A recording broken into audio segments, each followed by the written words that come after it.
वज़ीर आला सिंध मुराद अली शाह ये कहते हैं कि उनकी मर्जी ना किसी और की, जो आइन में लिखा है वही ठीक है। सूबाई असेंबली अगर 2/3 अक्सरियत से करारदाद पास करे तो सूबा बनता है। कराची में मुखालिफिन को आड़े हाथों लेते हुए उनका कहना था कि कराची वाले सूबा नहीं चाहते।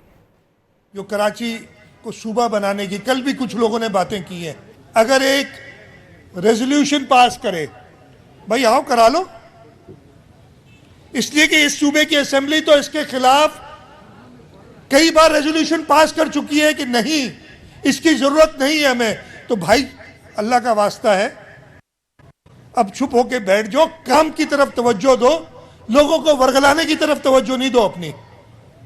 पंजाब असेंबली वो रेजोल्यूशन पास कर चुकी है,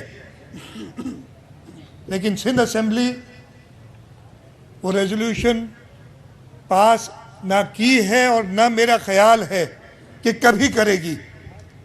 आपका ख्याल है कि आपके नुमाइंदों को ऐसी रेजोल्यूशन पास करनी चाहिए?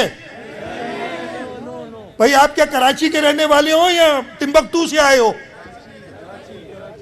तो आप चाहते हो कि ऐसी रेजोल्यूशन असेंबली पास करे? तो जब आप चाहते हो तो राजा रज़ाक की हिम्मत है या सलीम बलोच की हिम्मत है कि वो ऐसी रेजोल्यूशन के लिए वोट देंगे? उन्हें आपके साथ रहना है, कराची के शहरी नहीं चाहते।